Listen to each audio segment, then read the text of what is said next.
family support, my mom and dad, my brothers and sisters, and then my wife and my kids. And then I had my other family, which was all the people that are here, their support as well.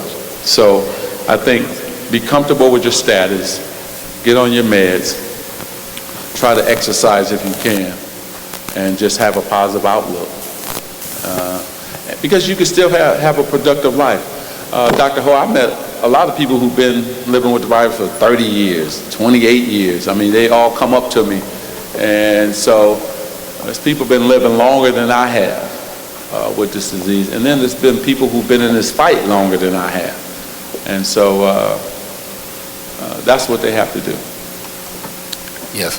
They alluded earlier to some of the successes of the Magic Johnson Foundation for the last 20 years. Mm-hmm. I just want to hear from you, what are some of the things you're most proud of the foundation, and what do you see the foundation doing for the next 20 years and beyond? Well, you know, we've given away $10 million when it comes to HIV and AIDS organizations.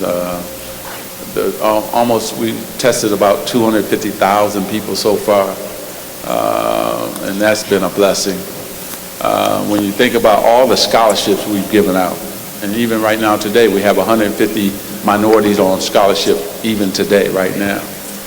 And I think the technology centers, which is a key, a lot of minorities can't have a computer in their own home. They can't afford it. So when you think about having 18 technology centers that those young people can go and do their homework, when I think about 75% of their grade point have gone up because that access to a computer. Now parents know how to email and text and how to get their own page from our technology center. And then the last story I'll tell you, which was really incredible, I was at Mount Sinai Hospital in New York in Harlem. As I'm walking out with the CEO and the president of the hospital, a woman came up behind me and grabbed me and hugged me.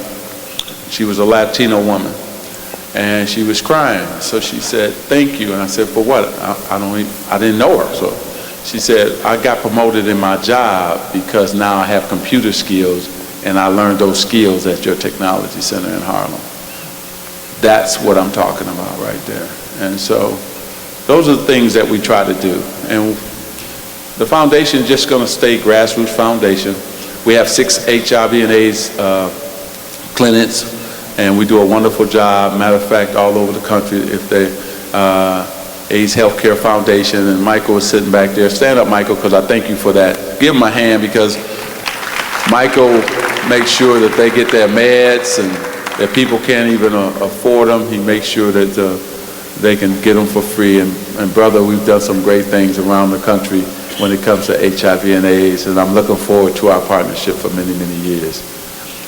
So we're going to stay the same, man. We don't need publicity. We don't need, pats on the back. The $1 million that we raise will go for a lot between our education and HIV and AIDS, caring for people who have it. My focus hasn't changed. I don't know how I'm going to balance it off. Cookie knocked me upside the head a couple of times. Quit working so hard, but I don't know anything else, honey, but you know me but to step forward. I saw you walk. I still think that and I followed those genes. His greatest legacy. And I said, man, I got to meet the woman that's in them jeans. And here we are, still together. And that God has blessed us. My best friend in life. So there it is right there. Thanks. Yeah, 2 more, John said. Yes, I have a question here. Yes, here. First of all, I'd like to congratulate you and Cookie on your very handsome and beautiful children. Thank you. Yes, Thank it's you. wonderful. I appreciate that. And you mentioned that one of your primary concerns is the increase of the disease in the Latino and African American communities. What is your primary message to the young people, the youth, when you speak to them on college campuses? Well, the problem is sex is up among, all teenagers, and so we have a big problem there. And then when you think about